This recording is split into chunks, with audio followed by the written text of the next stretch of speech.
Muy bien. Bueno, bienvenidos a todos a la SAN nuevamente. Mi nombre es Begoña Sugasti, yo soy nutricionista, soy miembro de la comisión directiva y estoy a cargo de este ciclo de Ateneos. Hoy vamos a dar el tercer Ateneo. Estamos muy contentos de haber podido sumar a la extensa actividad científica de este año los Ateneos y que hayan tenido tan buena repercusión.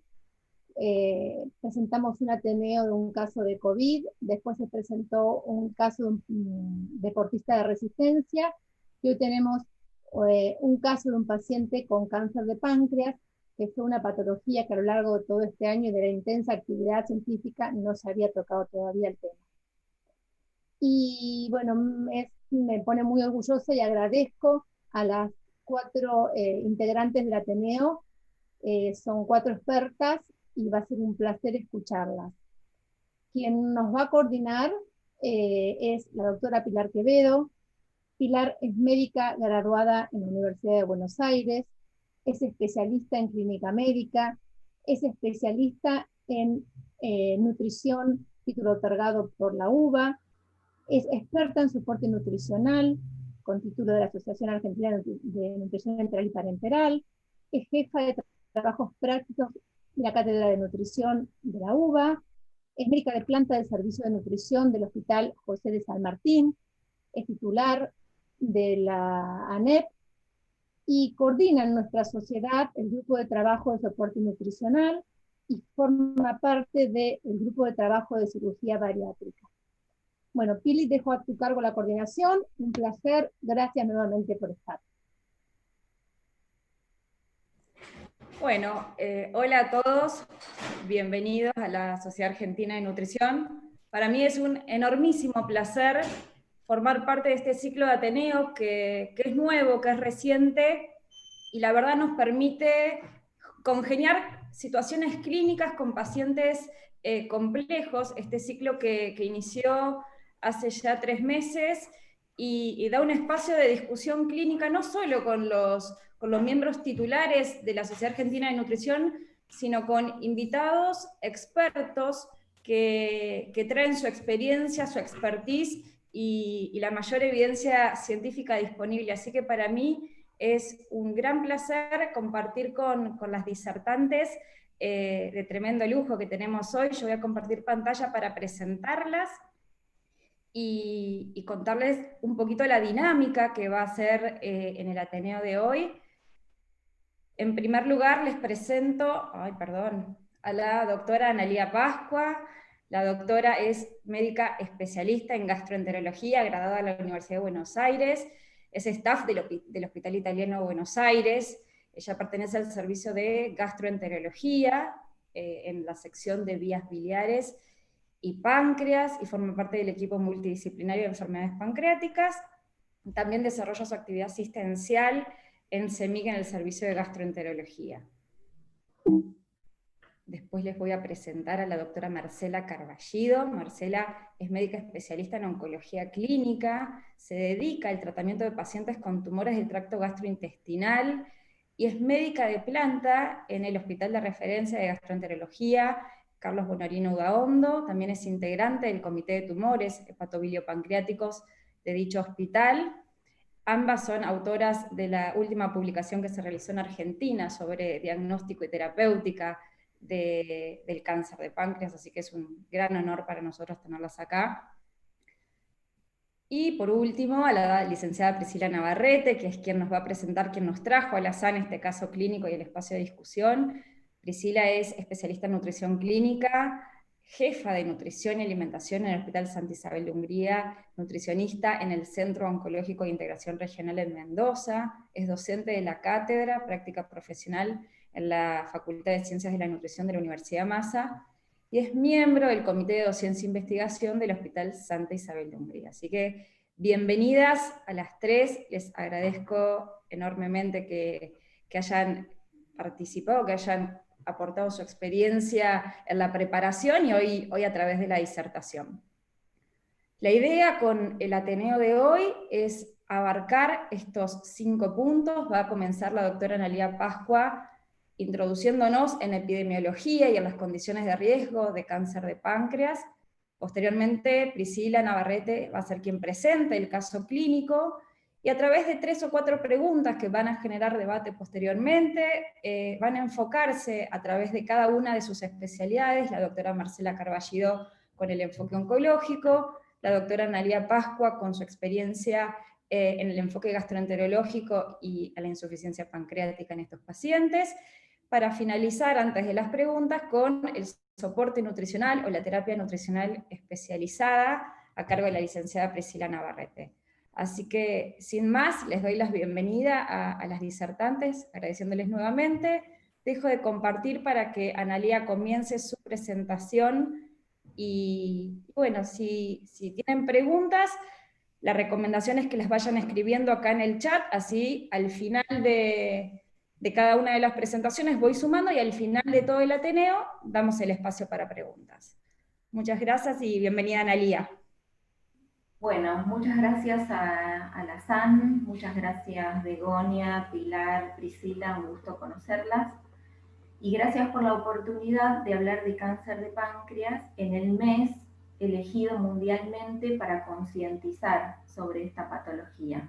Así que en buena hora, muchas gracias. Vamos a referirnos en esta primera presentación a la epidemiología y a los factores de riesgo.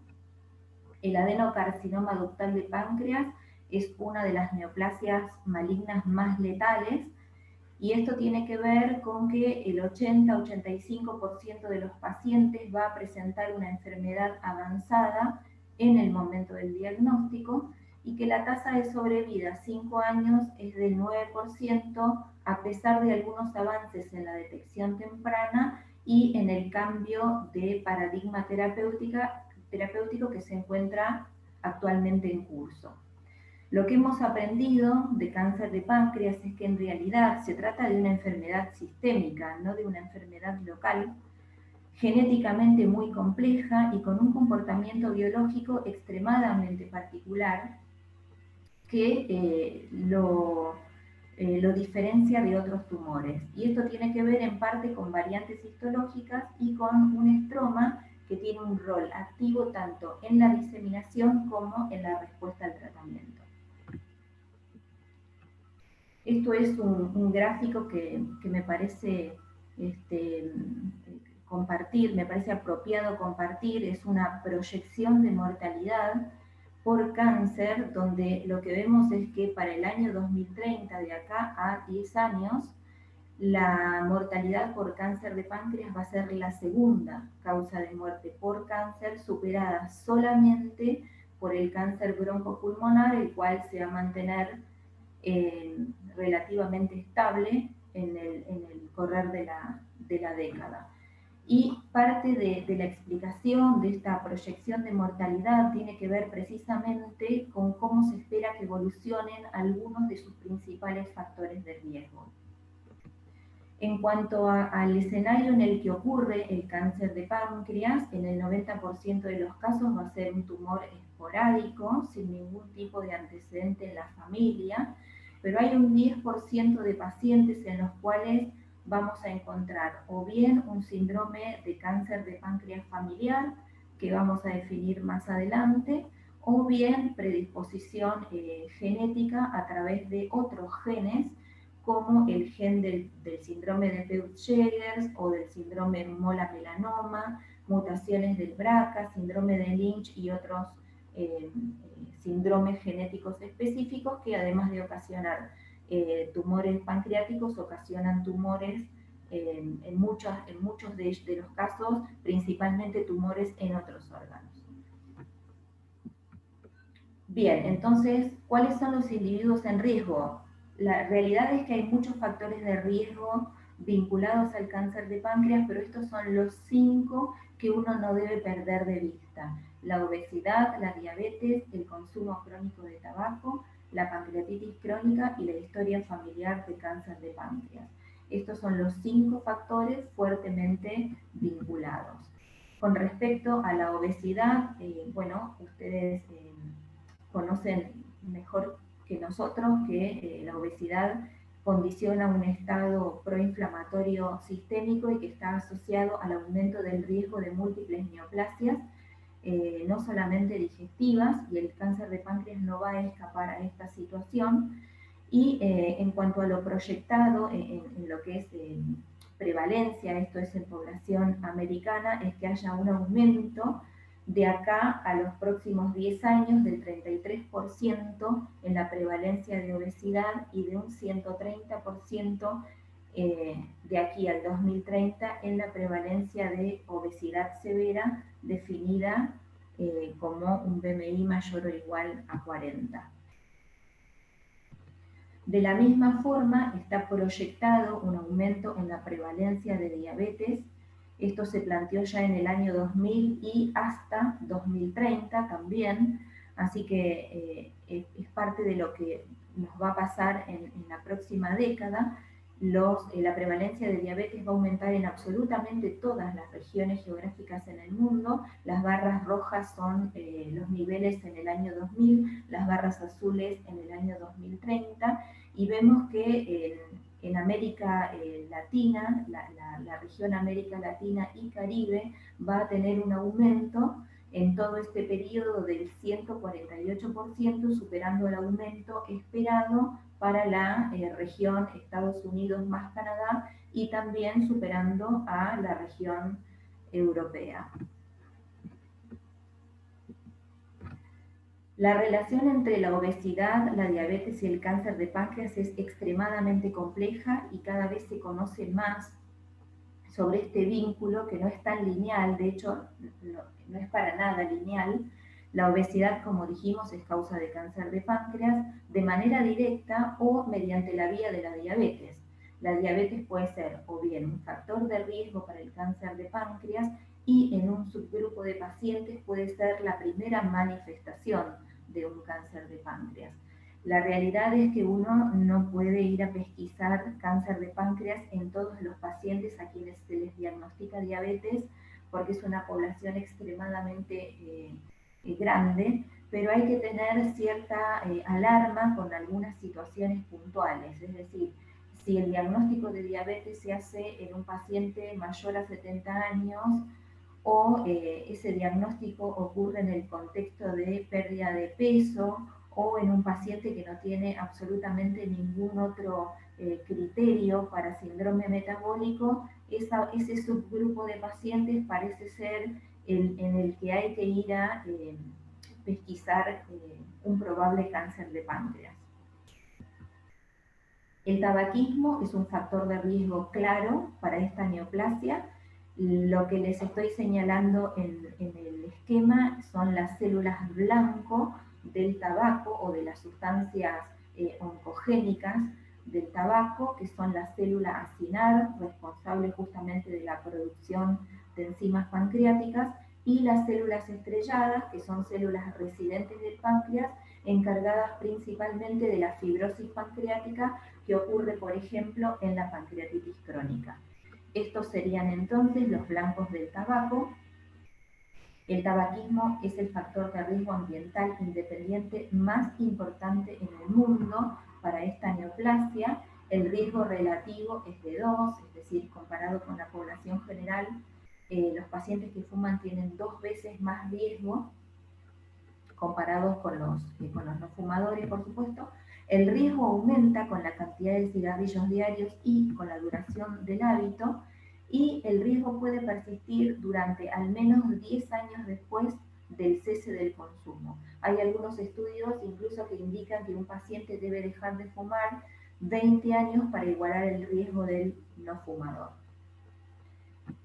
Y el tabaquismo entonces es factor de riesgo para el cáncer de páncreas per se, o a través de la vía de la pancreatitis crónica. La pancreatitis crónica es otra situación donde uno tiene la obligación de vigilar que no se complique con un cáncer de páncreas superimpuesto. Este es el modelo. La verdad es que podríamos hablar horas solo de pancreatitis crónica, pero solamente contarles que este es el modelo actual para la enfermedad pancreática crónica inflamatoria, que parte de un individuo en riesgo, y que, dependiendo un poco de cuáles sean sus factores de riesgo para un primer evento de pancreatitis aguda centinela, para la recurrencia y para la progresión hacia la cronicidad, puede o no evolucionar a un estadio de pancreatitis crónica avanzada, donde además de ver las insuficiencias funcionales, vamos a ver un aumento del riesgo de cáncer de páncreas. Pasando ya a los síndromes con base genética, que dijimos que representan el 10% de todos los casos de cáncer de páncreas, tenemos por un lado al síndrome de cáncer de páncreas familiar, definido como la presencia de un par de familiares de primer grado con la enfermedad. Este par de familiares de primer grado pueden ser padre o madre con un hijo o un par de hermanos, y además no deben reunir criterios para ningún otro síndrome que aporte susceptibilidad genética conocida para el cáncer de páncreas. Por ejemplo, no pueden portar el gen del Peutz-Jeghers, no pueden portar mutaciones del síndrome de Lynch, sin ningún otro síndrome conocido. En esta situación de cáncer de páncreas familiar, el riesgo va a aumentar con la cantidad de familiares de primer grado afectados. Cuando los familiares de primer grado afectados son 2, el riesgo aumenta 6.4 veces, 6 veces y media, y la posibilidad de desarrollar un cáncer de páncreas a lo largo de la vida del paciente puede llegar al 12%.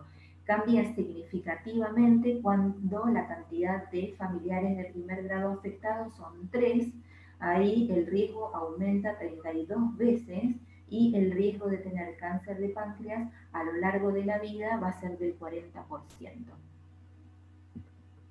Entonces, en el cáncer de páncreas familiar tenemos múltiples genes, ninguno en particular, una combinación de mutaciones, variantes genéticas que van a conducir a esta situación.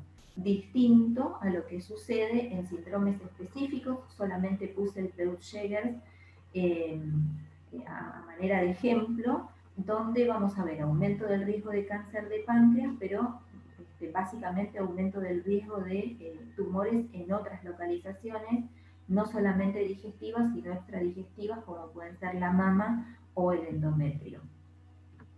Esto es simplemente para graficar estos síndromes que aumentan el riesgo de cáncer de páncreas. Claramente los síndromes que más aumentan el riesgo de este tumor son el del Peutz-Jeghers y el síndrome mola-melanoma múltiple atípico familiar, pero no es despreciable el aumento del riesgo que otorgan las mutaciones del BRCA2 asociadas al cáncer de mama y ovario hereditario, las del síndrome de Lynch y otras ya con un poco de menor riesgo, pero con aumento del riesgo del PIN. Todas estas condiciones deben ser vigiladas, pesquisadas y supervisadas en el tiempo.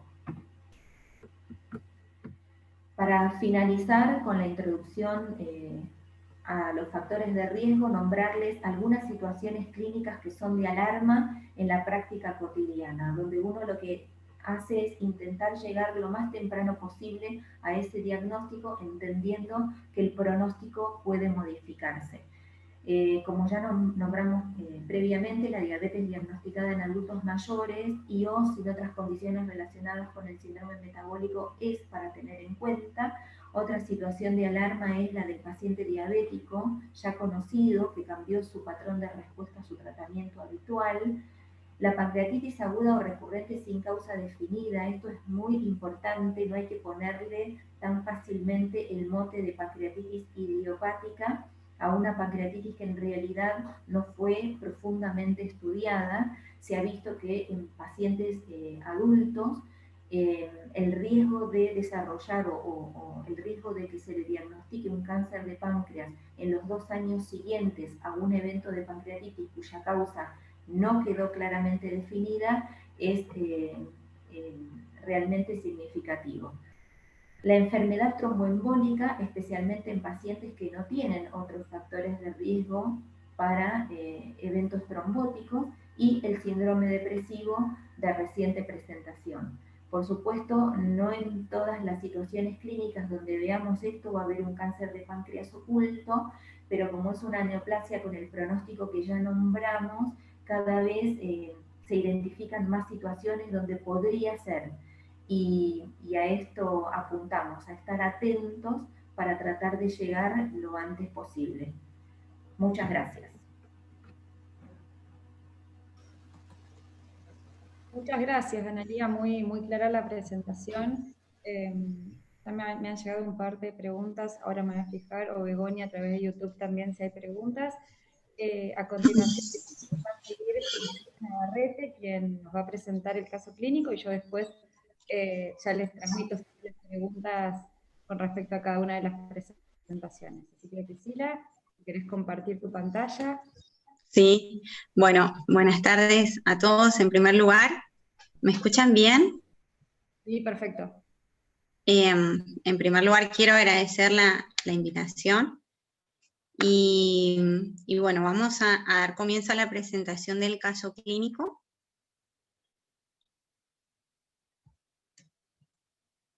A ver si se presenta, perfecto.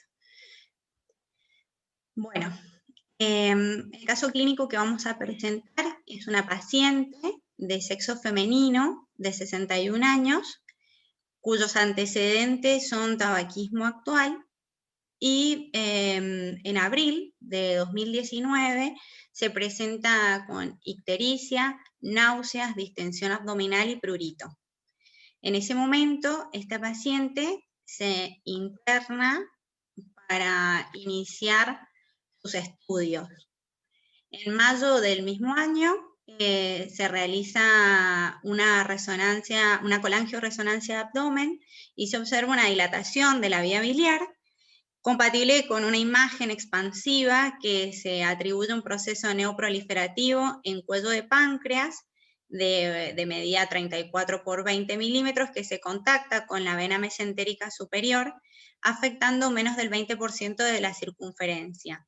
Se encuentra a su vez dilatación del Wilson distal a la lesión. En junio de 2019 se realiza una videoecondoscopía observando nuevamente la lesión expansiva en cuello y cuerpo de páncreas. Se presenta con adenomegalias peripancreáticas y se observa nuevamente el compromiso de la vena mesentérica sin alterar su flujo. En este momento se toman biopsias de la lesión. Cuando observamos el resultado de la biopsia, es una citología positiva para tipía y el material es insuficiente para evaluar la histoarquitectura. Continúa con con el diagnóstico, se solicitan marcadores tumorales y se observa una elevación del CA19-9. En agosto del mismo año ya presenta el diagnóstico de adenocarcinoma pancreático irresecable y se deriva al centro oncológico. Es ahí, bueno, para los que no me conocen del auditorio, el centro oncológico donde la paciente es derivada, es la Fundación Centro Oncológico de Integración Regional, es un centro especializado, o sea que reciben los pacientes que ya presentan el diagnóstico. En el protocolo de ingreso se solicita tomografía de tórax, abdomen y pelvis, y se observa que la cabeza del páncreas se encuentra aumentada de tamaño, con un diámetro antero-posterior de 32 milímetros. Ya se observa una atrofia de cuerpo y cola, con dilatación de Wilson, sin adenopatías retroperitoneales. En el momento del ingreso, la paciente presenta una valoración global subjetiva A, con un peso actual de 69 kilogramos, una talla de 1,63 m, un BMI con pequeño sobrepeso y un performance status 0. O sea, se encontraba en buen estado general. En septiembre se solicita una PET resonancia y se observa la formación sólida hipermetabólica en la unión de cuerpo con cabeza de páncreas, compromiso tumoral de la arteria hepática derecha, rodeada en su totalidad por la lesión, y lo mismo se observa en la arteria hepática izquierda. En octubre se plantea como estrategia terapéutica comenzar con quimioterapia, con un esquema de nab-paclitaxel y gemcitabine. Bueno, continuamos entonces con la situación de encontrarnos frente a un cáncer de cabeza de páncreas localmente avanzado con compromiso vascular regional. La paciente en ese momento, en el transcurso de noviembre y diciembre de 2019, requiere una hospitalización de urgencia porque intercurre con colangitis aguda y hemorragia digestiva alta. Se observa en esa internación que la paciente presenta una hipertensión portal leve, como vimos en las imágenes, ya tenía compromiso de las arterias hepáticas y se presenta con ascitis. Posterior a la externación, regresa nuevamente al centro oncológico y al presentar una anemia asociada a esta hemorragia digestiva, se decide posponer el inicio del tratamiento e indicar transfusión de glóbulos rojos. En febrero de este año logra cumplir el primer ciclo de quimioterapia que se había proyectado. Ya la paciente presentaba una pérdida de peso que suponemos se puede haber asociado a toda la etiología intrahospitalaria, probablemente ayunos prolongados, grandes pérdidas, retraso de la alimentación oral asociada, digamos, a todo el compromiso gastrointestinal. Y a su vez sabemos que probablemente exista un estado inflamatorio que condiciona esa pérdida de peso grave. En marzo logra cumplir el segundo ciclo y en abril la paciente ya presenta un deterioro importante de su performance status y decide interrumpir de forma voluntaria el tratamiento. En ese momento es cuando se observa que existe ya una pérdida de peso grave, significativa, y hace la interconsulta con nutrición. Entonces, nos encontramos con la paciente que al momento de la admisión tenía un peso inicial de 69 kilogramos y que tenía un estado nutricional conservado, y ya cuando ella consulta, digamos, con el servicio de nutrición, nos encontramos con una paciente con una pérdida de peso grave del 18%, valoración global subjetiva C, ya tenía un deterioro importante de su performance status, hipoalbuminemia asociada a una respuesta inflamatoria que podemos verla en la PCR, y en la anamnesis nos expresa o nos refiere que hay signos de esteatorrea. En ese momento se indica soporte nutricional vía oral, y si bien la paciente, que no lo hemos puesto en el caso, durante la internación se colocó un stent de la vía biliar y se indicó la terapia de reemplazo con enzimas pancreáticas, se observaba que se presentaba con esteatorrea, por lo cual cuando consulta se decide hacer una adaptación del plan alimentario a la terapia de reemplazo enzimático. En mayo de 2020 ya observamos que la paciente mejora su estado nutricional, aumenta de peso, la valoración global subjetiva se observa en el B de la clasificación, mejora su capacidad funcional, los parámetros hematológicos estaban dentro de valores normales, y en la consulta anterior se solicita cierto perfil nutricional.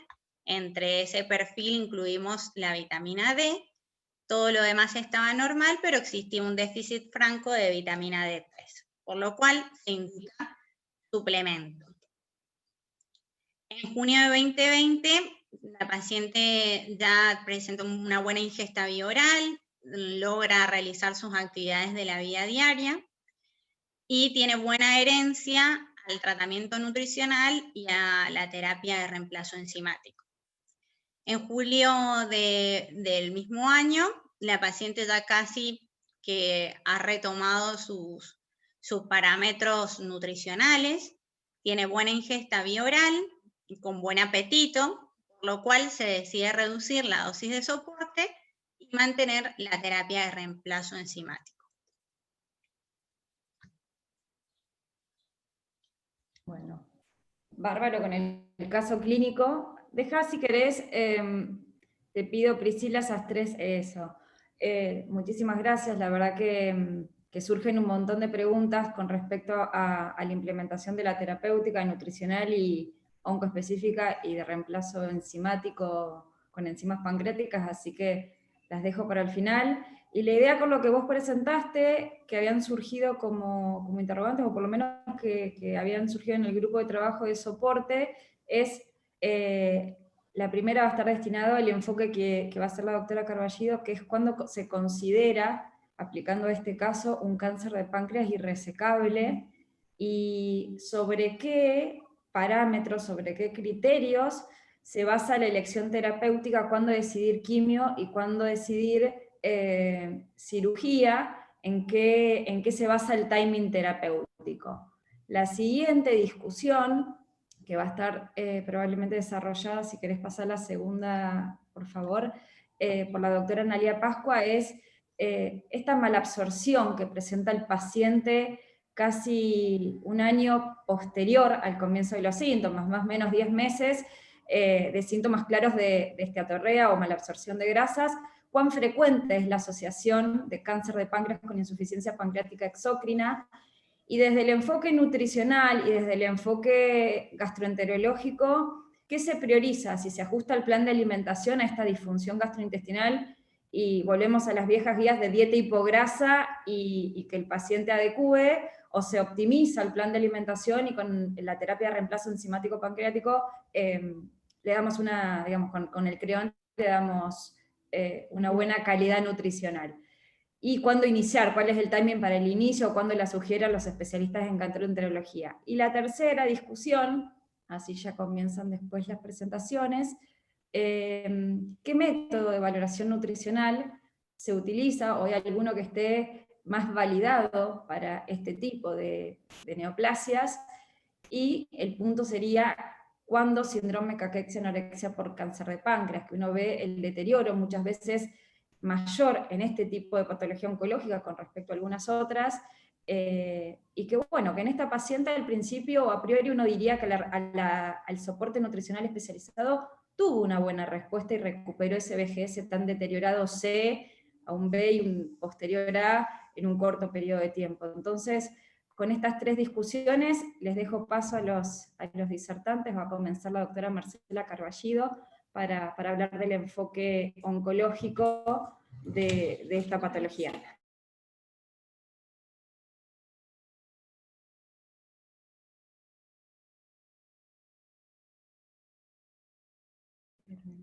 Marce, ¿estás para compartir pantalla?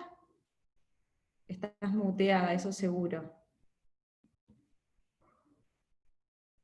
A ver. No te escucho yo.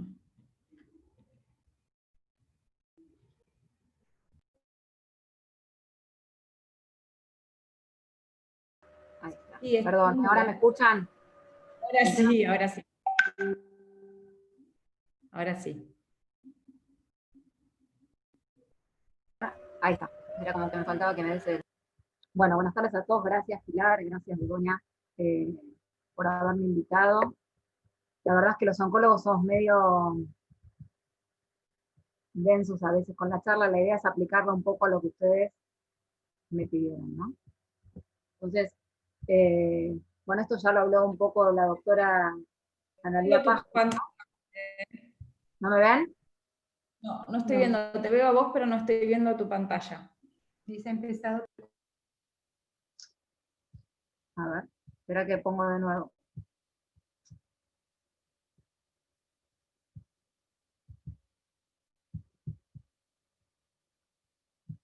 Ahí. La pantalla.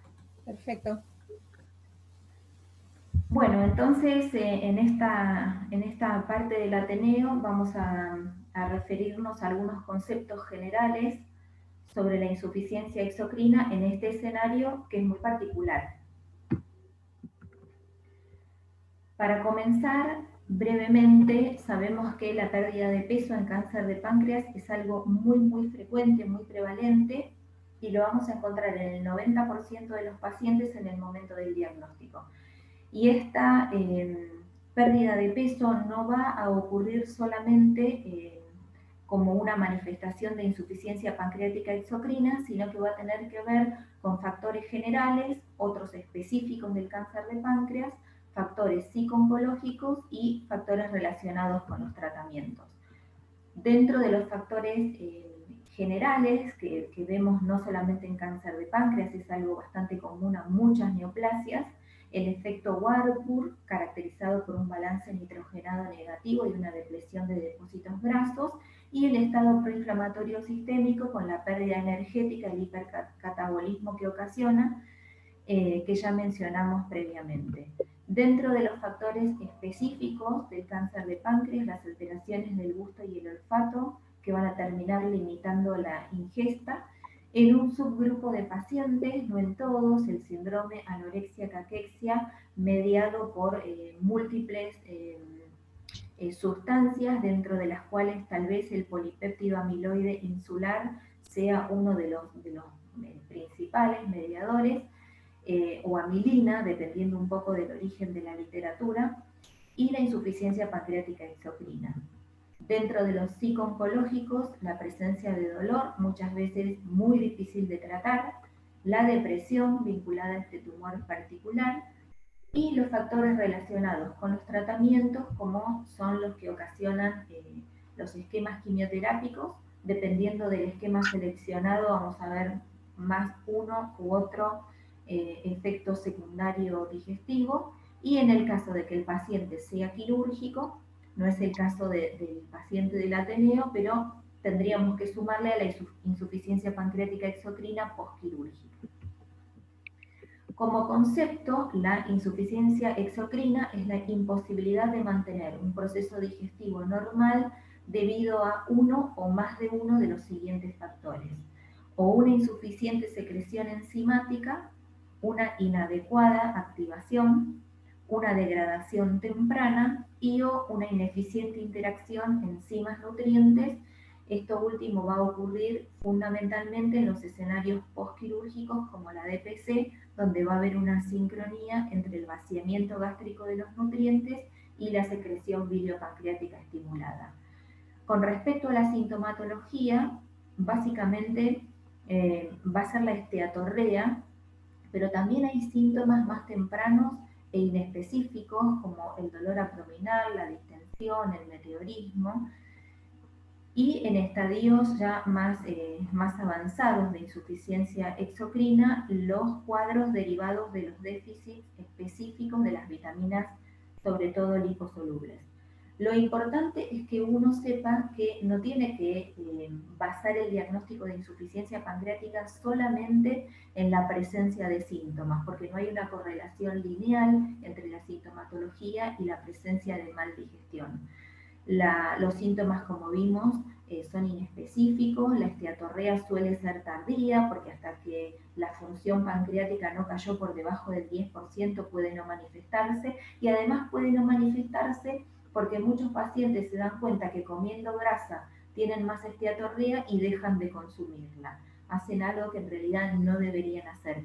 Pero a lo que voy es, hay muchos factores que hacen que uno no deba confiar en los síntomas para diagnosticar esta situación. Con respecto a la fisiopatología en el cáncer de páncreas, vamos a ver que el mecanismo por el cual hay un trastorno en el proceso digestivo va a tener que ver con dos grandes factores. Primero, con la localización del tumor, y segundo, con cuál es la relación de ese tumor con el conducto pancreático principal. En los tumores de cuerpo y cola de páncreas, lo que suele haber en general es una hiposecreción pancreática y no va a haber un mayor compromiso del proceso digestivo global. Esta hiposecreción pancreática va a tener que ver con el reemplazo del parénquima normal por tejido tumoral. Y esto mismo es lo que va a ocurrir en los tumores de cabeza de páncreas o de proceso uncinado, donde no haya compromiso del conducto pancreático principal, simplemente el mecanismo va a ser este. Ahora, todos los que atendemos pacientes con cáncer de páncreas vemos que esta situación en los tumores de cabeza de páncreas suele ser transitoria, sobre todo cuando no son resecables, porque rápidamente hay un crecimiento y una progresión que hace que más temprano que tarde el conducto pancreático se afecte, se dilate y el páncreas corporocaudal termine atrofiándose. Y es en esta situación donde va a haber una insuficiencia digestiva, es decir, no solo va a haber una hiposecreción, sino que va a estar afectado incluso la salida de jugo pancreático al duodeno, que es en realidad su sitio de acción.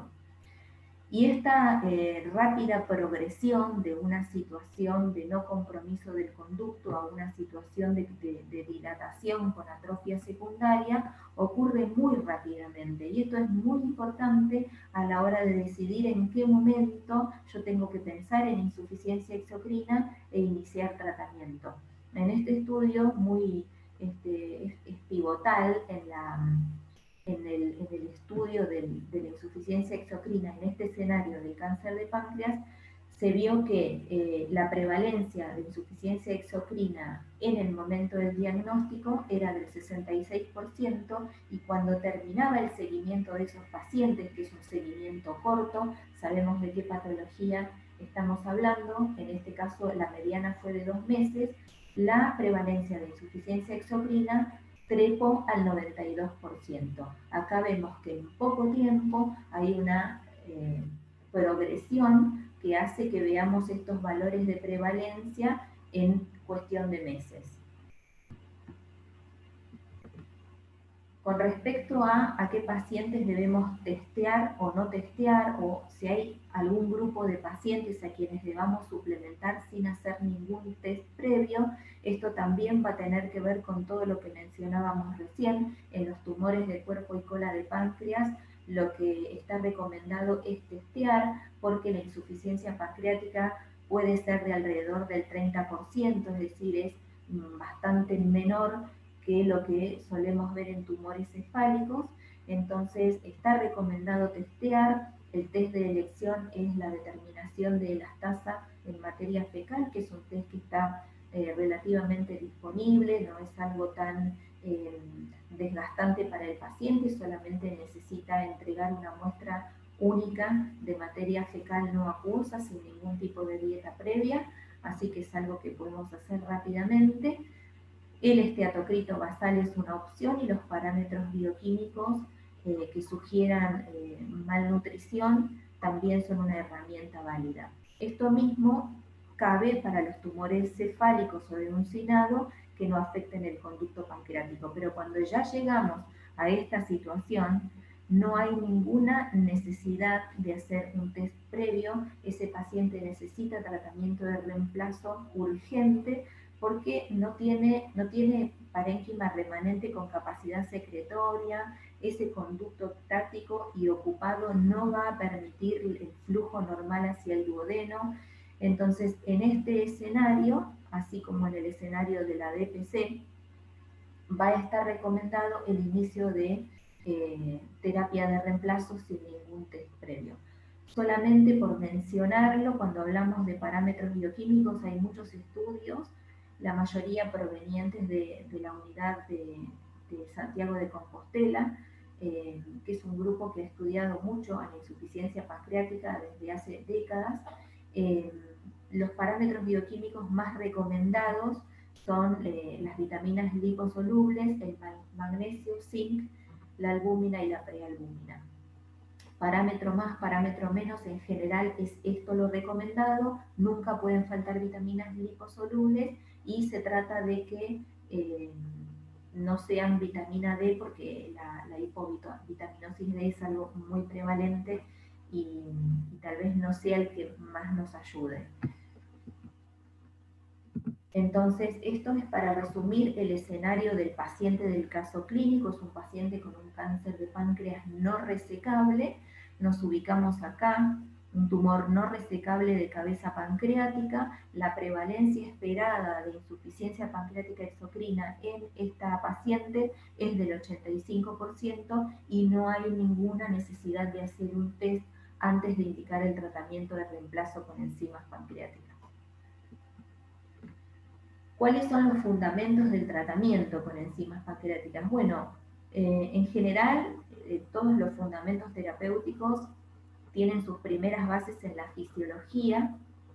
Solamente por mencionar lo que ocurre después de una ingesta, habitual, hay un pico en la secreción pancreática dentro de la primera hora, hay un pico donde se ve un aumento de 3 a 6 veces la secreción pancreática basal, y va a haber un descenso a lo largo de las siguientes 4 horas. Es decir, en 4 horas los valores de secreción pancreática van a caer a valores basales. Dentro de esa primera hora, donde hay un pico, va a haber una producción de lipasa que va a ser de hasta 6.000 unidades por minuto, es decir, que en esa primera hora incluso puede haber hasta 360.000 unidades de lipasa producidas, de las cuales solamente vamos a necesitar el 10%, alrededor de 36.000 unidades, para digerir una comida regular. Por supuesto, esto no es matemático, no es fijo, no es todo lo contrario, va a haber variaciones que van a tener que ver con el tipo de alimento, con el tipo de ingesta, con el volumen, con la cantidad de grasa de esa comida, y va a ocurrir una liberación, una producción enzimática durante toda la ingesta. Y esto es lo que uno tiene que tener en mente para tratar, dentro de lo que se puede, tratar de imitar, mientras hace el tratamiento de reemplazo, tratar de imitar este patrón endógeno de secreción para hacer la digestión de ese paciente lo más normal, entre comillas, posible. Cuando hablamos de qué vamos a administrarle al paciente, siempre nos vamos a referir a unidades de lipasa. Todos sabemos que en realidad cuando estamos aportando enzimas pancreáticas no solamente estamos aportando lipasa, pero ¿por qué siempre decimos tantas unidades de lipasa? Bueno, porque la lipasa es nuestra enzima limitante en el proceso digestivo, porque de todas las enzimas pancreáticas es la más sensible a la inactivación acídica y proteolítica de la luz intestinal. Si uno midiera la cantidad de lipasa, de amilasa y de proteasas que alcanza el ilion, vamos a ver que esto es así, que la concentración de lipasa que llega al ilion es mucho menor comparada con las otras enzimas pancreáticas. Por otra parte, no hay enzimas endógenas que sustituyan adecuadamente la actividad de la lipasa. En el caso de la amilasa tenemos, por ejemplo, la amilasa salival, que tiene una buena función y puede ayudar a la lipasa, a la amilasa pancreática, pero en el caso de la lipasa no. Hay algunas lipasas prepilóricas como la lingual o la gástrica, pero que tienen una actividad muy baja que no llega a sustituir a la actividad de la lipasa pancreática. Y además es importante porque no solo determina la digestión de grasas, sino que además tracciona la absorción de las vitaminas liposolubles. Lo recomendado, de acuerdo a los estudios realizados para evaluar la dosis suficiente para digerir la grasa y absorber las vitaminas liposolubles de una dieta regular, lo recomendado hoy por hoy es 72.000 a 75.000 unidades de lipasa durante las comidas principales. Habría que preguntarle al paciente cuáles son sus comidas principales, no siempre son el almuerzo y la cena como uno esperaría que fuese, entonces esto hay que adaptarlo al paciente individual. Y en las comidas menores, colaciones, sean cuales sean sus comidas menores, la mitad de las unidades de lipasa. Y en el escenario del cáncer de páncreas es muy importante ayudar al proceso digestivo agregando un inhibidor de la bomba de protones, porque ya hemos mencionado que las enzimas pancreáticas se inactivan, disminuye su vida media luminal en medios ácidos. Y si los pacientes tienen tumores de cabeza pancreática especialmente, donde no hay salida de secreción pancreática, así como no salen enzimas, no sale bicarbonato. Por lo tanto, necesitamos agregar un IVP en cáncer de páncreas sumado al tratamiento enzimático, especialmente en tumores cefálicos que comprometen el conducto principal. Muchas gracias. Dejo de compartir. Bárbaro. Gracias, Analía. Excelente la presentación. La verdad que es súper completa. Hay preguntas que también van a venir al final. Y ahora sí continúa, si pudo solucionar Marce su problema técnico para compartir pantalla. La doctora Marcela Carballido.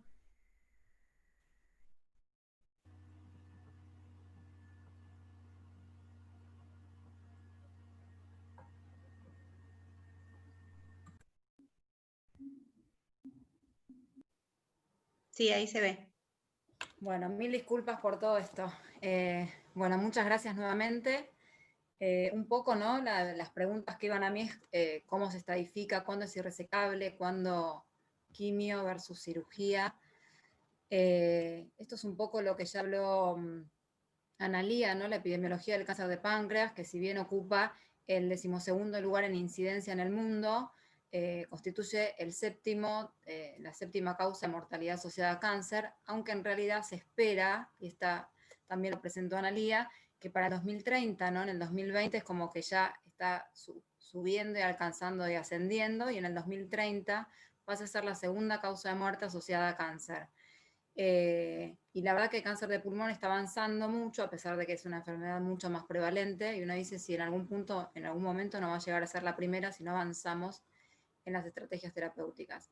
¿Y por qué sucede esto? La verdad que la respuesta de por qué va ascendiendo tiene que ver a múltiples variables típicas del cáncer de páncreas. Una es que lamentablemente la mayoría de los pacientes se diagnostican con enfermedad avanzada, un 50, un 60% de los pacientes tienen una enfermedad metastásica, y esto en parte tiene que ver con lo que dijo la doctora Pascua, que digamos, todos los síntomas son sutiles y cuando se aparecen floridos el paciente en general tiene enfermedad avanzada. La sobrevida al año y a los 5 es del 19,4% para todos los estadios combinados. A los 5 años es es del 40% para aquellos pacientes que son resecados con ganglios negativos, que es menos del 10% de la población de los pacientes operados. Y a pesar de que se invierte mucho dinero en la investigación, la verdad que es escasa la mejoría en sobrevida en las últimas décadas. Y esto se pone de manifiesto porque son tumores que se caracterizan por tener una baja tasa de respuesta a los tratamientos. Y esta baja de respuesta a los tratamientos tiene que ver en parte, si ustedes miran este gráfico, es que los tumores de páncreas, digamos, tienen mucha heterogeneidad entre las personas. Acá tenemos, las columnas son personas, que son 100 muestras de tejido tumoral, y las filas son las mutaciones. Si ustedes miran, hay KRAS, P53, quinasa dependiente ciclina 2 y SMAD4, son mutaciones típicas, la firma genética del cáncer de páncreas, mientras que el resto de las mutaciones es muy diferente de persona a persona, y esto hace que tratamientos dirigidos para un tipo de mutación sea poco aplicable a la población general. Y a su vez, porque el tumor, como bien decía Analía, ¿no? Que hablaba de las células estrelladas y la célula tumoral pancreática, el tumor de páncreas se caracteriza por tener una enorme desmoplasia, ¿sí? Si ustedes ven, esto es al microscopio, una biopsia pancreática, y acá ustedes pueden ver que esta es el conducto glandular, ¿sí? El tumor, digamos, la mutación de la célula tumoral propiamente dicha, esta y esta, pero que el resto es todo tejido fibroso y desmoplásico, que cuando uno lo ve en la tomografía, ve que esta es una fase pancreática, acá tenemos el páncreas tenido con contraste, y esto es el tumor, que es muy hipovascularizado. Entonces la falta de irrigación también hace que las drogas no lleguen a estos tumores y que el tratamiento sea dificultoso. Cuando estamos frente a un paciente con cáncer de páncreas, los oncólogos, todos en general, pero los oncólogos lo que pensamos es un paciente con enfermedad metastásica localmente avanzada, borderline o resecable, y en base a eso definimos las estrategias. En los pacientes con enfermedad localmente avanzada y metastásica, la quimioterapia es el tratamiento sistémico, es el tratamiento de elección, el estándar, ¿sí? Uno no piensa operar a este subgrupo de pacientes. En los tumores borderline, que son aquellos tumores que tienen más riesgo de resecar con márgenes positivos, la recomendación y las guías avalan el tratamiento neoadyuvante, es decir, hacer un tratamiento con quimioterapia o quimioradioterapia y posteriormente a los pacientes que no progresan llevarlos a una cirugía. Y en los pacientes con tumores resecables, hasta hoy por hoy, la cirugía sigue siendo el estándar de tratamiento. Entonces, frente a un paciente con diagnóstico reciente, cáncer de páncreas, lo importante es realizar imágenes de buena calidad que permitan definir la resecabilidad del tumor, trabajar en forma interdisciplinaria para establecer estrategias, esto es fundamental y es básico en todos los tumores, y en cáncer de páncreas no se puede trabajar de otra manera. Si el paciente tiene un tumor resecable, hay que tratar de derivarlos a centros de alto volumen en cirugía pancreática. Esto es muy importante porque miren un trabajo muy viejo de Birkmeyer del 2002, donde casi para todos los tumores, pero en cáncer de páncreas en particular, fíjense que la mortalidad es inversamente proporcional a la cirugía. Mayor cirugía, menor mortalidad, a menor cirugía, mayor mortalidad. Y esto tiene que ver con el cirujano, por supuesto. El cirujano es un factor pronóstico sumamente importante, ¿sí? Y se define cirujano de alto volumen aquel que hizo 60 duodenopancreatectomías, no solo por cáncer, y a partir de allí 16 duodenopancreatectomías por año. Es decir, que son centros que se dedican a esta patología. Pero no solo el cirujano. Necesitamos un centro de alto volumen, porque son pacientes que se pueden complicar, ¿sí? Y tiene que ser un centro de alto volumen, se define como aquel que tiene capacidad para conocer y responder rápidamente a las complicaciones posoperatorias mayores, así prevenir o evitar la muerte, y se diría que es aquellos centros que tienen terapia con médicos especialistas, un servicio de hemodinamia por 6 sangrado, imágenes de alta calidad, servicio de endoscopía, radiología intervencionista y anestesiólogos formados. La verdad que pocos centros cumplen eso, bueno, hay que tratar de adaptarse o formar grupos que nos permitan trabajar de esta manera. ¿Cuándo decimos que el tumor es resecable? Cuando no tiene metástasis a distancia, esto es fundamental, cuando hay ausencia de invasión vascular o tiene contacto con la vena mesentérica superior sin deformarla. Si ustedes miran, ¿sí? Acá tenemos, esto es el páncreas, un tumor de páncreas, y esto es la vena mesentérica superior y la arteria mesentérica superior. Es importante que se vea este tejido graso que los separa, ¿sí? Que está francamente, no está en contacto ni con la vena ni con la arteria. Entonces este tumor es claramente un tumor resecable. ¿Qué se hace frente a un tumor resecable? Como dijimos, deben ser operados. Y después de la operación, si el paciente está bien, hay que ofrecerle un tratamiento adyuvante, que es preventivo, es decir, es para actuar sobre las micrometástasis. Con el avance de los años, sí, se fue observando que hacer un tratamiento adyuvante era mejor que no hacer nada. El SPAC, esta es la evolución, ¿no? Cómo fueron avanzando los tratamientos, donde sabíamos primero que hacer quimioterapia era mejor que no hacer nada, con una sobrevida mediana los que hacían quimio de 20 meses versus 15 de los que no hacían nada, y un 21% de los pacientes vivos a los 5 años. Después se agregó gemcitabina, que demostró que gemcitabina y 5-fluoracilo eran lo mismo. Cualquiera de las dos drogas le podíamos dar a los pacientes y esto era beneficioso. Y en el 2016 se presenta este trabajo, que es el SPAC4, que se compara gemcitabina, o sea, un grupo de pacientes le hicieron gemcitabina y a otros gemcitabina capecitabina. Y vieron que el grupo que hacía combinación mejoraba su supervivencia, una mediana de 28 meses, en pacientes operados estamos hablando, pero que casi el 30% de los pacientes estaban vivos a los 3 años, ¿sí? Y en aquellos pacientes que habían sido resecados con márgenes negativos, el 40, digamos, la sobrevida era casi de 40 meses. Es decir, que estamos avanzando quizás en la selección de los pacientes. Y en el 2018, sin recaída de enfermedad, los 3, terapia sistémica. ¿Por qué? Porque uno considera el cáncer de páncreas como una enfermedad diseminada de inicio, ¿sí? Por eso los pacientes, a pesar de ser operados, lamentablemente, 20-20 se mueren de cáncer de páncreas, ¿sí? La mayoría de los pacientes y un muy pequeño porcentaje sobreviven o se curan de esta enfermedad. Frente a un paciente con enfermedad metastásica, uno elige, ¿no?, la primera línea de tratamiento, que es el primer esquema que hacemos, en base particularmente al performance status del paciente, ¿sí? Y nosotros tenemos que aquellos pacientes que tienen un buen performance, 0-1, uno puede hacer un esquema de FOLFIRINOX, ¿sí?, que es un esquema con bomba de infusión, combinado, ¿sí?, o un esquema con gemcitabina nab-paclitaxel, como hizo la paciente del COIR. Y en aquellos pacientes que están un poquito más frágiles, uno puede hacer gemcitabina nab-paclitaxel también, o gemcitabina monoterapia. Y en aquellos pacientes que están más de la mitad del día en la cama, que es el performance 3, o los que están totalmente postrados y requieren asistencia permanente, no debemos hacer quimioterapia y el mejor tratamiento es el soporte de cuidado. También se avanzó, ahora les voy a mostrar estos esquemas, nada más que cuántos sobreviven y en qué mejoran. También se avanzó, en general no llegamos nunca a mantener a los pacientes, y gracias a ustedes, ¿no?, los nutricionistas, los gastroenterólogos especialistas en páncreas y el trabajo en conjunto, hemos aprendido y hemos hecho que la calidad de vida de los pacientes mejore. Los pacientes, la verdad que se nutren mejor, ¿no? Antes todo paciente flaco, por decirlo groseramente, con cáncer de páncreas, tenía síndrome de caquexia anorexia. Y la verdad que gran parte de ellos tenían insuficiencia pancreática exócrina, que no las tratábamos. Y el tratamiento de esta insuficiencia pancreática y la mejoría nutricional de los pacientes hace que podamos nosotros hacer más esquemas de tratamiento. Estos son esquemas que uno puede hacer de mantenimiento en pacientes que responden. Y fíjense que, ¿por qué existen estos esquemas, FOLFIRINOX? Porque este trabajo también, ustedes ven, ¿no?, una sobrevida mediana de 11 meses, vive un año. Bueno, los pacientes hasta hace poco, la mediana de sobrevida eran 6 meses. Entonces, que un esquema haga que la mitad de los pacientes vivan casi un año, es un muy buen dato, ¿sí? Y aparte, tenían 6 meses de sobrevida libre de progresión. Y es por eso que FOLFIRINOX es un esquema indicado para un subgrupo de pacientes en excelentísimo estado general, ¿sí?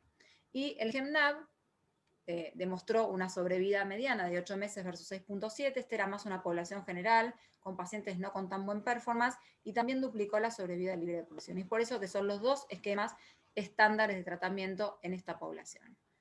Y gracias a todo el trabajo en conjunto, ahora podemos hablar también de pacientes a segunda línea, es decir, aquellos que progresan, como los podemos sostener y están en mejor estado general, algunos pueden acceder a esquemas de quimioterapia en segunda línea. Acá no los voy a aburrir. El esquema de quimioterapia en segunda línea va a depender del esquema que hicieron los pacientes en primera línea, ¿sí? Así vamos a usar, si hicieron FOLFIRINOX, esquemas basados en gemcitabina, si hicieron gemcitabina nab-paclitaxel, esquemas basados en oxaliplatino o en irinotecan nanoliposomal. Este irinotecan nanoliposomal es un trabajo que se publicó en el 2015, pero que en nuestro país todavía no existe, y bueno, es un esquema bastante interesante, básicamente porque bueno, mejoró la sobrevida global, ¿sí? De 4.2 a 6.1, pero en pacientes progresados a una línea, ¿sí? Y un dato importante es que fíjense que a los 3 meses, casi, digamos, el 57% de los pacientes no habían progresado en una segunda línea de tratamiento, y por eso parece un esquema de tratamiento atractivo y con una tasa de respuesta que en páncreas siempre es bajita, pero que en segunda línea sea el 16% no es un dato menor. Después de todos estos datos, ¿no? Que lo que les quiero mostrar es que sepan, no quiero que sepan las drogas ni mucho menos, pero que tenemos estrategias para trabajar y que depende de cómo trabajemos todos juntos, que es importante recordar que pacientes con cáncer de páncreas son complejos. ¿Por qué? Porque suelen presentar obstrucción de la vía biliar, el 50 al 70% de los casos, porque pueden tener obstrucción duodenal. Yo no sé si esta paciente sangró por la hipertensión portal o porque tenía el tumor que infiltraba el duodeno. Esto se ve en un 25% de los casos, un 5% al diagnóstico, la obstrucción. El 60 al 90% poseen dolor que empeora su calidad de vida, que es por destrucción tisular, inflamación, obstrucción ductal y o infiltración neural, por la malnutrición, sin insuficiencia pancreática exócrina, vómitos, plenitud postprandial por obstrucción, bueno, caquexia. Diabéticos insulino requirientes, que como ya sabemos la diabetes es un estado metabólico que hace que los pacientes con cáncer les vaya peor, lamentablemente. Entonces todo esto requiere de que trabajemos en conjunto, ¿no? Enfermedad tromboembólica, muchos pacientes hacen TEP o trombosis venosa profunda, y entonces trabajar en conjunto nos va a permitir que nuestra expectativa, según a esta, siempre la pongo en todas las charlas, porque me parece que el equipo multidisciplinario hace que la expectativa del médico que lleva a su paciente, que es el que lo quiere curar, se enfrente con la realidad y la mirada objetiva del resto de los colegas. De esta manera podemos analizar y mejorar las circunstancias presentes, y cuando acercamos la expectativa y la realidad, nos proponemos a nosotros y le brindamos al paciente objetivos alcanzables. Por eso creo que el trabajo multidisciplinario es fundamental. Este es un comité de nuestro en el hospital. Así que bueno, muchas gracias. Gracias, Marce. Impresionante, la verdad que excelente, completísima. Hay algunas preguntas, así que también cuando terminamos estamos un poquito acotados de tiempos, así que la dejamos a Priscila presentar la parte de terapia nutricional especializada y bueno, y después termino con la serie de preguntas que hay para cada una de ustedes, pero felicitaciones por la presentación, excelente. Bueno, Priscila. Bueno, perfecto. Gracias. Bueno, vamos a continuar entonces con los últimos contenidos sobre terapia nutricional. ¿Ahí se ven bien? Sí, perfecto. Sí. Excelente. Bueno, entonces vamos a hablar por último de la terapia nutricional.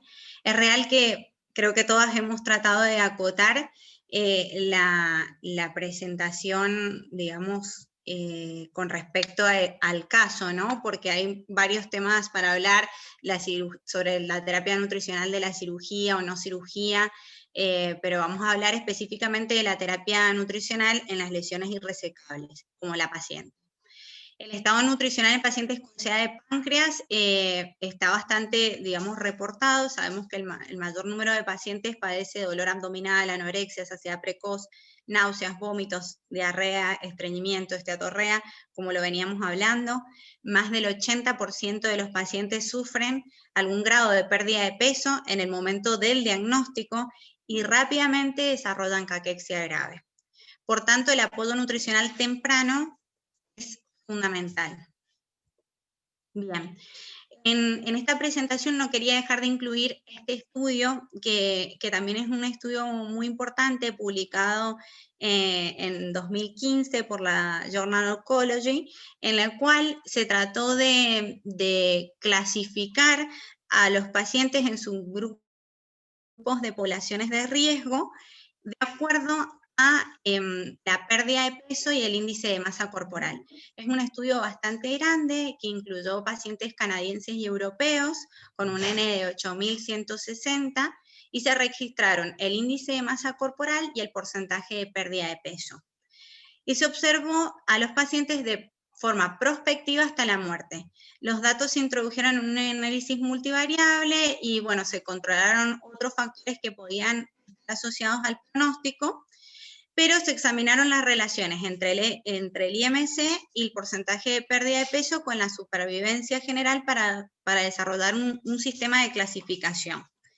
Entonces, en este trabajo se pudieron subclasificar los grupos según, como ven, en la parte superior el BMI y tenemos en la parte vertical la pérdida de peso.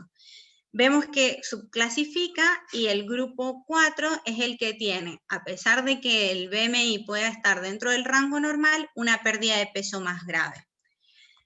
Posterior a esto se hizo el subanálisis de la supervivencia acumulada en estos subgrupos. Acá hay un error del color de la publicación, pero si ven el grupo 4, que es el que dijimos que tenía mayor pérdida de peso, tiene una supervivencia mucho menor al grupo que tenía BMI que podía estar dentro del rango normal.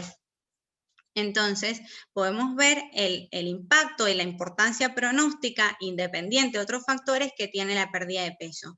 Este estudio también fue utilizado por muchos grupos de oncología en donde se podría decir que independientemente del PS del paciente y de la estadificación, un paciente con estas condiciones nutricionales, digamos, no merecía someterla a una terapia oncológica. También existen específicamente ensayos similares con relación a la estabilización del peso asociados con las mejoras en la sobrevida, específicamente, como dijimos, en los pacientes con cáncer de páncreas irresecable. Y como ven en estas curvas de Kaplan-Meier, si bien no existe una significancia estadística, probablemente asociada al N pequeño que tiene este estudio, vemos que hay una tendencia a que aquellos pacientes que tienen un peso corporal estable tengan mayor sobrevida que aquellos que tienen pérdida de peso. Bien. Antes de que sigamos con los conceptos de caquexia, básicamente en SEDA de páncreas se ha demostrado que el IMC es una herramienta que es deficiente para evaluar el estado nutricional, como vimos en el primer ensayo, y de pronóstico para los pacientes con cáncer de páncreas. A su vez, se observa que subestima el grado de disfunción nutricional y que los pacientes con IMC más alto tienen más pérdida de peso que los pacientes que tienen IMC más bajos. Por otro lado, sabemos que, como dijimos rápidamente, la pérdida de peso lleva a un paciente con SEDA de páncreas a lo que denominamos caquexia. El grupo de expertos de ESPEN publicó en 2017 estos conceptos o estos términos que diferencian como precaquexia, caquexia y caquexia refractaria. Entonces nosotros podemos ver que ya con una pérdida de peso que alcanza el 5% o menor al 5%, anorexia y cambios metabólicos, podemos considerar a un paciente que ya se encuentra en un estado de precaquexia. En este momento, los pacientes deberían recibir una intervención nutricional y deberían incluir soporte nutricional vía oral. Ahora bien, aquel paciente que nos encontramos con caquexia ya presenta una pérdida de peso que, si vemos, no es tan grave como nosotros esperamos, mayor al 5%, con un BMI menor a 20, con o sin sarcopenia se puede encontrar este paciente. Esta situación, con una afectación siempre de la masa muscular. En estos pacientes hay que considerar no solo el soporte nutricional, sino también algunas estrategias antiinflamatorias para poder revertir el cuadro. Si bien es real que las intervenciones nutricionales en un estado de caquexia tienen menor impacto, hay ciertos estudios que muestran que en los pacientes en estadios terminales tienen una ventana anabólica o un potencial anabólico en donde podríamos llegar a recuperarlos. Pero si este estado avanza hacia una caquexia refractaria, tenemos que es un estado de catabolismo con una respuesta inflamatoria muy intensa que no responde al tratamiento, cuya expectativa de vida es menor a los 3 meses. En este momento ya las intervenciones nutricionales que podamos hacer tienen un escaso impacto o no lo tienen, y básicamente tendríamos que intentar ahondar en estrategias de nutrición paliativa, de la sensación de hambre, de sed, y no avanzar sobre el soporte nutricional. Entonces, la caquexia se reconoce como una de las principales causas de reducción de la calidad de vida y de fracaso en el tratamiento de pacientes con SEA de páncreas, y la estabilización de peso, como dijimos, en cáncer de páncreas irresecable, se asocia a una mejor supervivencia y calidad de vida. Bien. Cuando hablamos del proceso de cuidado nutricional, para, digamos, respetar un poco el tiempo, no vamos a desarrollar todas las etapas porque sería demasiado extensa, perdón, ese es mi perro. Pero básicamente siempre nosotros tenemos que iniciar con un tamizaje nutricional en donde podemos incluir diferentes herramientas como el NRS 2002, el MAS, MNA, la MNA Short Form, el MST, que es uno de los más estudiados en la población oncológica, esto y el SNAC, que básicamente nos lo recomiendan las guías de oncología y también el consenso argentino del Club de Páncreas. Cuando nosotros un paciente que consideramos con este tamizaje que presenta riesgo nutricional, tenemos que intervenir, realizar una evaluación nutricional más extensa. Sabemos que el gold standard para paciente oncológico es la valoración global subjetiva generada por el paciente, considerar obviamente la antropometría, los parámetros bioquímicos, las pruebas funcionales y la evaluación, amnesis alimentaria. Luego de esto, obviamente, hacemos una intervención nutricional acorde al diagnóstico nutricional, y en este caso, en los pacientes con SEA de páncreas, la alimentación siempre debe evaluarse dentro de la terapia de reemplazo enzimático, si el paciente lo requiere. Por último, el soporte nutricional, digo por último en este continuo de evaluar al paciente, no porque sea la última estrategia que vamos a utilizar, pero este podría ser, como sabemos, en cualquier paciente, oral, enteral o parenteral. Si bien cada uno de estos conceptos merece muchísimo desarrollo, la idea sería mostrarles algunas consideraciones que son más específicas para la población oncológica y para los pacientes con SEA de páncreas. Entonces, todas las herramientas de tamizaje que nosotros vimos y que las guías nos recomiendan, vemos que por ahí no incluye esta herramienta que es bastante interesante, el Nutri-Score. Es una herramienta que digamos, fue evaluada y publicada en el año 2017 por el grupo de estudio del Instituto Catalán de Oncología, en donde ellos observaron que cuando, digamos, la idea era que el tamizaje no lo realice el especialista en nutrición, sino el oncólogo o sobre todo la enfermería que atiende a los pacientes oncológicos. Se observó que cuando se pidió que el screening se utilizara como estrategia o como herramienta el MST, se vio que había una sobreestimación de riesgo nutricional. Entonces se evaluaron 394 pacientes ambulatorios que recibían o que estaban en diferentes estadios de la enfermedad, y se evaluaron mediante el MST, el Nutri-Score y la evaluación global subjetiva generada por el paciente, que se consideró el gold standard. Se calcularon para estas herramientas la sensibilidad, especificidad y valores predictivos positivos y negativos. Siempre, como dijimos, se comparó Nutri-Score con MST utilizando valoración global subjetiva generada por el paciente como método de referencia. Lo que tiene interesante este estudio es que el Nutri-Score superó los valores de sensibilidad y especificidad en comparación con el MST. Como ven, valores bastante elevados, que está bueno para un método de screening. Si bien el método de screening sobre todo necesitamos que sea sensible, tenía una especificidad también bastante alta, con un intervalo de confianza por debajo del 1 y con diferencia significativa. Esta herramienta luego se empezó a replicar en otros grupos en Estados Unidos y Canadá, por ejemplo.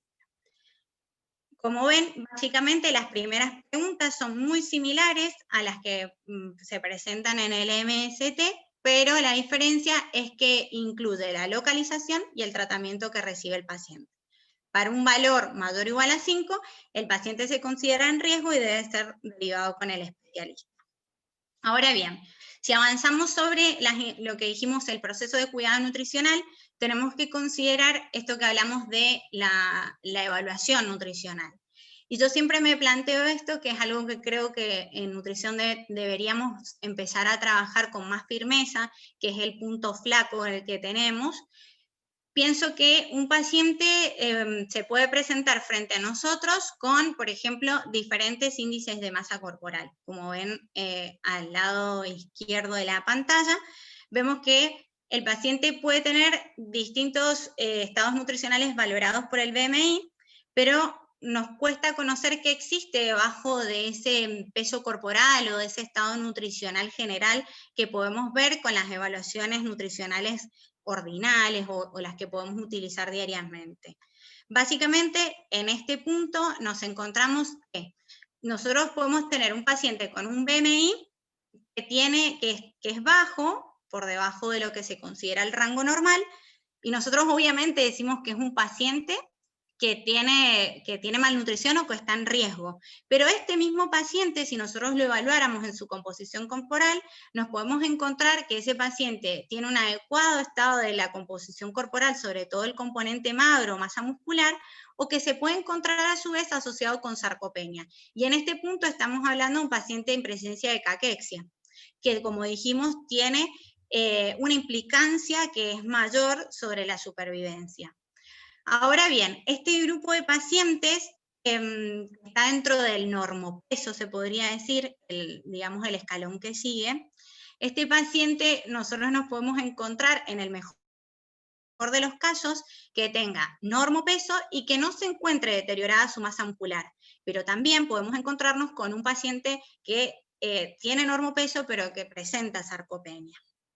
Ahora, hay una condición que es bastante más compleja, es aquel paciente que tiene sobrepeso u obesidad y que a su vez puede tener deterioro de la masa muscular, y a esto le llamamos obesidad sarcopenia, una situación muy compleja que algunos autores consideran que son pacientes que podrían beneficiarse con planes alimentarios más normo hipocalóricos, pero con refuerzo de las terapias multimodales. Entonces creo que esto es un punto en la evaluación nutricional que tenemos como flagelo, se podría decir, y que tenemos que avanzar sobre ello. A su vez, se ha visto que los pacientes sarcopénicos, independientemente del peso, tienen diferente respuesta a la terapia oncológica.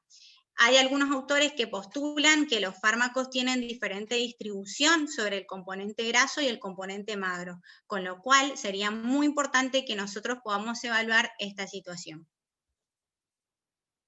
Bien, si hablamos de los parámetros bioquímicos, también Analía nos mostró que hay una alteración bioquímica importante, sobre todo de las vitaminas liposolubles, de algunos minerales bivalentes que se ven como arrastrados por esta mala absorción grasa, y otras situaciones en las cuales la ingesta, digamos, la pérdida calórica asociada a la osteotorrea va a generar alteraciones de parámetros como albúmina, prealbúmina.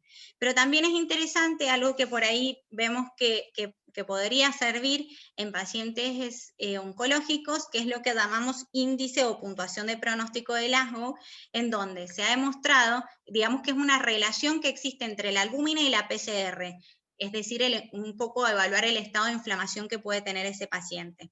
Se ha demostrado que este es un indicador pronóstico confiable de supervivencia en varios tipos de cánceres, independientemente del estadio del tumor, incluidos pacientes que van a ser sometidos a resección paliativa por cáncer de páncreas avanzado. El índice de pronóstico de Glasgow puede ser útil para identificar pacientes con alto riesgo de desnutrición. Años posteriores a la publicación de este índice se presentaron otros trabajos en donde se elaboró el índice de pronóstico de Glasgow modificado, que digamos se realizó en una población de pacientes con cáncer colorectal y reflejaba un poco que era poco frecuente que hubiese una hipoalbuminemia sin una PSR elevada, y que la hipoalbuminemia por sí sola no se asociaba con corta supervivencia. Entonces se planteó que tanto el índice de pronóstico como el modificado se asociaban con pérdida de peso, masa muscular y mal estado funcional de los pacientes con cáncer avanzado. Y es una manera de hacer más objetivos los síntomas del síndrome de anorexia-caquexia. Digamos que este es el índice de pronóstico de Glasgow modificado, en donde vemos que las dos condiciones primeras no tienen un mayor riesgo, pero cuando la PCR está elevada, o bien se encuentra elevada asociada a una hipoalbuminemia, el pronóstico es peor. Cuando hablamos ya del siguiente paso que vamos a ofrecerle al paciente, que es la alimentación y la terapia de reemplazo enzimático pancreático, ya las guías NICE nos publican que ofrecer pancreatina con cubierta entérica para personas con cáncer de páncreas irresecable debe ser una de las primeras opciones terapéuticas. Para considerar algunas cosas, porque ya se han hablado, como dijo Analía, el contenido es de lipasa, amilasa y proteasa, pero nos basamos sobre todo en el contenido de lipasa. Estas presentan un recubrimiento entérico y tienen microesferas. La administración siempre se hace durante la ingesta sin masticar ni abrir, salvo, por ejemplo, pacientes que tengan una ingesta muy lenta, en donde se le puede recomendar que a mitad de ingesta consuma el siguiente comprimido. La equivalencia en cuanto a absorción, dosis de enzima es 25.000 unidades internacionales, digamos que podrían absorber o favorecer la digestoabsorción de 13 gramos de grasa. Las dosis iniciales publicadas por el Club del Páncreas este año son en las comidas, en este tipo de pacientes, porque depende si un paciente se presenta con DPC, sin DPC, es para comidas principales 2 o 3 cápsulas, y para comidas menores 1 o 2 cápsulas como dosis iniciales, e ir evaluando el estado nutricional del paciente y la signo-sintomatología que se presenta. Es importante saber que las dosis, digamos, fisiológicas o la secreción postprandial fisiológica de lipasa puede alcanzar las 720.000 unidades internacionales, por eso por ahí hay pacientes que según el estado pueden llegar a requerir hasta 15 comprimidos asociados o no con inhibidores de bomba de proteones, depende, por ejemplo, si tuviesen una resección gástrica o no. Nosotros deberíamos ayudar al paciente a que esta situación se comprenda, educarlo sobre esto y por ahí permitirle cierto grado de libertad en cuanto a la alimentación que presenta, lo cual a veces podemos ayudarnos o generar en el consultorio ayudas visuales, por ejemplo, este tipo de materiales, en donde evaluamos ciertas comidas y cuántos comprimidos, hablando siempre de la presentación de 25.000 unidades internacionales, debería consumir el paciente. Bien, y para finalizar, un poco hablar del soporte nutricional. Siempre nosotros nos planteamos la suplementación oral como primer medida, y sobre todo es algo que yo siempre evalúo en un paciente como este tipo de pacientes con SIDA de páncreas, con una supervivencia bastante corta. Por ahí hay que pensar mucho, hablar sobre todo con el equipo primar en este tipo de pacientes. La estabilización del peso mediante el uso de suplementos mejora el peso corporal y genera mayor ingesta energética, y esto se ha comprobado en varios estudios de seguimiento de 8 semanas, no estudios muy grandes, pero se ha comprobado que el soporte nutricional permite estabilizar el peso y, como dijimos, mejorar la sobrevida o la supervivencia y la calidad de vida.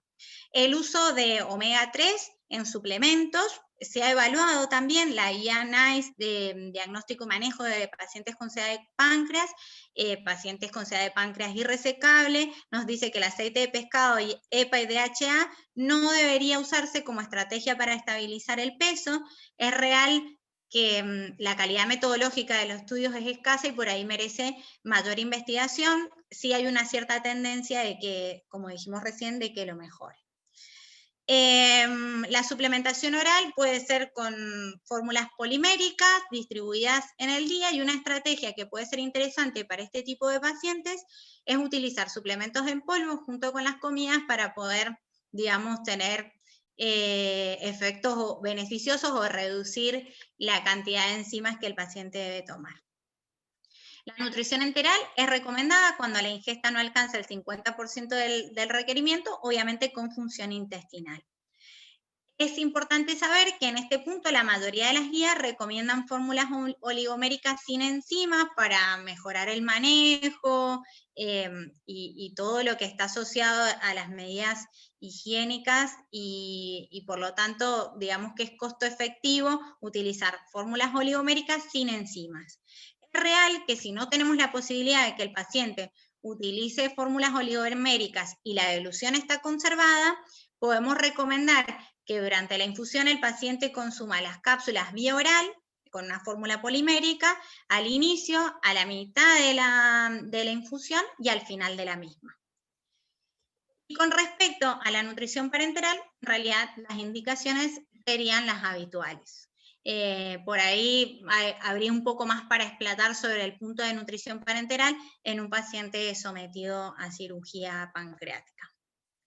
Bueno, como ya hemos dicho, y lo hemos repetido creo que casi todas, que los pacientes con cáncer de páncreas requieren un trabajo interdisciplinario, que existe una progresión rápida del deterioro nutricional y que el screening nutricional debe incluirse en el diagnóstico y la terapia nutricional debe ser temprana e individualizada. Bueno, muchas gracias por su participación.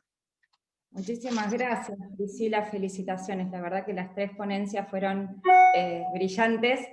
Hay un montón de preguntas, así que las invito a abrir los micrófonos a Analía, a Marcela y a Priscila. Vamos a tratar de acotarlas por el tiempo, porque ya llevamos 1 hora y media de Ateneo, pero les voy mencionando. Una está particularmente dirigido a Marcela, es una de las primeras. En nuestro caso, la muestra en la biopsia decía muestra insuficiente, para lo cual tenías la atipía positiva, pero el patrón histoarquitectónico no se podía. Entonces, 2 o 3 preguntas vinculadas a esto. Si te quedás con esta muestra insuficiente sabiendo que hay atipía, o rebiopsiás al paciente y buscás el histopatológico, etcétera, etcétera, un poquito más profundizado. No es lo más frecuente que suceda, ¿viste? Bueno, suele suceder que no hay material histológico, pero no que no puedan establecer la celularidad. Si uno tiene certeza, si es un tumor sólido, hipovascular, y las imágenes son parecidas y sabemos que el paciente tiene cáncer, porque la biopsia decía que era neoplasia, digamos, pero no decía si era adeno o no. La verdad que el 90% de los pacientes con tumores sólidos pancreáticos es adenocarcinoma. Yo creo que uno tiene que ver al paciente y a la realidad de sus centros, y si uno rápidamente puede obtener otra muestra, está bien, pero si no, lo charla con el paciente y plantea todo esto, ¿no? Que 9 de cada 10 es adenocarcinoma y lo trataría como tal, digamos. Me parece que eso depende de la rapidez. Yo sé que el COIR es un centro como de referencia, que tiene acceso, fíjate que hicieron PET resonancia, digamos que muy pocos lugares lo pueden hacer, capaz que la accesibilidad a otros biopsias es más fácil, pero eso tiene que hablar con uno su centro. Idealmente, me parece que en el mundo ideal lo biopsiaría de nuevo, pero en la práctica habitual tranquilamente se puede hacer tratamiento con ese diagnóstico de atipía. Fantástico, buenísimo. Estas son, creo que hay unas cuantas para Analía, generó mucha pregunta, debate, la terapia de reemplazo enzimático, ¿no? Entonces, una de las, te digo las 3 o 4 preguntas que surgieron. Una es, si esperás a la aparición de síntomas de malabsorción, para reemplazar, o con la imagen tomográfica o eventualmente de resonancia, que vos veas dilatación del wirsum o atrofia ya de corporo caudal o distal, asumís que ese paciente tiene hiposecreción y haces tratamiento empírico. Esa es una de las preguntas. Otra de las preguntas que bueno, también estuvo con Priscila, si haces este conteo grasas terapia o haces el estándar para no complicarle la vida al paciente del reemplazo con creón y le vas adecuando a los síntomas de absorción. Hay dos más y ya después te voy cerrando, es ¿por qué mejora el dolor en algunos pacientes con la terapia con creón? Que hay muchos pacientes que si bien tienen infiltración o no, cuando uno empieza con enzimas pancreáticas hay una cierta mejoría clínica del dolor. Y la última es nutrición enteral con fórmulas poliméricas y enzimas pancreáticas, cómo hacer el mejor timing para que el paciente absorba, no tape el acceso, que es lo más complejo a veces en nutriciones enterales con creón, digamos. Bien. Bueno, con respecto a la primera pregunta, en el caso puntual de esta paciente, donde tenés una masa cefálica que dilata el conducto pancreático principal y con marcada atrofia corporocaudal, la prevalencia de insuficiencia digestiva es altísima. Por lo tanto, no esperamos a la aparición de síntomas, y no solo eso, sino que está recomendado no testear, directamente no tiene indicación de testeo, sino de iniciar rápidamente en el minuto 0 el tratamiento de reemplazo con enzimas. Lo mismo ocurre en el escenario de la DPC, donde más allá de si antes de la cirugía tenía un remanente, un cuerpo cola atrófico o relativamente conservado o el conducto dilatado, sabemos que en la DPC hay una sincronía que termina resultando de la modificación anatómica del propio procedimiento, que hace que si quedara alguna capacidad secretoria remanente, es muy probable que no llegue al mismo sitio del intestino que el nutriente, o sea, que la mezcla sea inefectiva. Por lo tanto, son las dos situaciones donde no solamente no esperamos a que haya síntomas, sino que además no testeamos, indicamos terapia de reemplazo por la alta prevalencia esperada. Después, con respecto a si hacemos conteo de grasas, bueno, la verdad es que donde me toca trabajar afortunadamente son lugares donde los equipos de alimentación y nutrición son maravillosos, así que trabajamos en conjunto. Personalmente no insisto mucho con el conteo de grasas porque en este escenario, tal vez en pancreatitis crónica o en fibrosis quística uno se pone más obsesivo, pero en este escenario donde el paciente tiene que sobrellevar estas quimioterapias que están modificando nuestra esperanza, nuestra expectativa con respecto a su evolución, pero son quimioterapias agresivas, son pacientes con dolor, muchas veces intratables, entonces buscar el equilibrio justo, cosa difícil, muy difícil de hacer, el equilibrio justo en usar todas las herramientas disponibles para que logren un proceso digestivo óptimo dentro de lo que su situación lo permite, pero sin sobrecargarlos y darles tal vez un problema más de que estén contando lo que comen o revisando lo que comen. Es bastante común que el paciente está como instalado en la comunidad el mito de que el paciente con una enfermedad pancreática no debe consumir grasas, así que es la primera recomendación que les hacemos. Coman lo que quieran y adaptemos las enzimas a lo que comen y trabajar codo a codo con alimentación y nutrición. Esto tiene que ver con la cuarta pregunta, que es alimentación enteral. Cuando se llega a esa situación, la verdad es que la situación óptima no existe, porque uno debería garantizar que durante toda la infusión hubiera liberación de enzimas, o sea, que sea simultánea durante todo el proceso de infusión. Eso por el momento no está disponible, por lo tanto Priscila nombró una de las estrategias, que es distribuir la cantidad de enzimas en 3 momentos a lo largo de la infusión. Por lo tanto, en este escenario la terapia de reemplazo se vuelve bastante artesanal. Si el paciente no solamente recibe nutrición enteral, sino que además se alimenta por boca, cuando come, por supuesto, recibe las enzimas, y la estrategia de dar enzimas cada vez que reciben suplementos orales, esto de utilizar suplementos que puedan incorporarse a las ingestas, hace que tengan que tomar menos cantidad de enzimas y, digamos, mejora la adherencia. El paciente siempre tiene la impresión de que está tomando un montón. Y bueno, es la cantidad necesaria, digamos. No disponemos de presentaciones con más de 25.000 unidades de lipasa, hoy por hoy no existe esa posibilidad. Así que sí, les parece que están tomando un montón, pero en la práctica es lo mínimo indispensable para mantener un estado digestivo aceptable.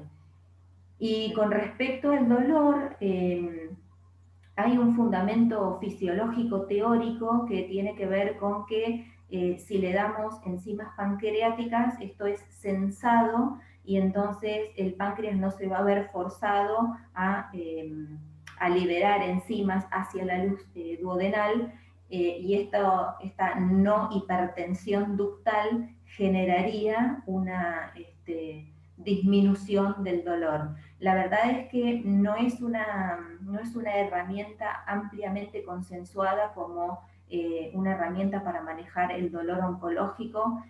Tampoco vemos buenos resultados en pancreatitis crónica, simplemente es un modelo teórico basado en la fisiología, pero que en la práctica la verdad es que vemos poca, digamos, no lo damos con ese objetivo al tratamiento de reemplazo. Las estrategias para manejar el dolor son más bien las clásicas, la clásica escala de la OMS, que en general, bueno, rápidamente requieren opiáceos débiles, y bueno, en los centros donde hay ecoendoscopía, y dependiendo un poco de cuál sea el enfoque terapéutico de la enfermedad de base, si la enfermedad es no resecable, muchas veces se pueden hacer neurolisis del plexo celíaco en el mismo momento en que se hace la ecoendoscopía, con la punción para tener la histología que permita la neoadjuvancia. Perfecto. Bueno, la verdad que muchísimas gracias por todas las explicaciones, han sido ponencias espectaculares. Desde la Sociedad de Nutrición acá está la doctora Eva López y Begoña para agradecerles y para cerrar en representación de la comisión, subcomisión científica de la Sociedad Argentina de Nutrición. Así que Eva, si querés, o Bego. Bueno, primero felicitar a todos, realmente muy interesante y muy buenas todas las ponencias, así que los felicito y les agradecemos. Y bueno, por un tema de tiempo, que estamos ya un poco excedidos, vamos a hacer el cierre invitándolos, agradeciéndoles a todas las personas por la asistencia, por acompañarnos, haciendo el cierre de los Ateneos de este año. Este es el último Ateneo del año, agradeciéndole a Begoña, que ha coordinado todos los Ateneos, y realmente han sido muy interesantes, con temas de actualidad y temas que realmente son muy relevantes para la nutrición. Y bueno, invitarlos a las dos últimas actividades de este año, que va a ser, que son de acceso libre. La primera va a ser el día 2 de diciembre sobre endulzantes, el impacto en la salud. Y las que requiere inscripción previa, pero es sin costo.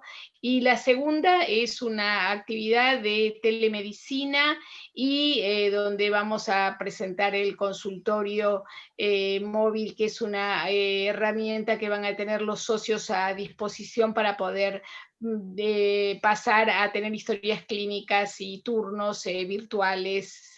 Así que bueno, eso va a ser el cierre del año, el día 12.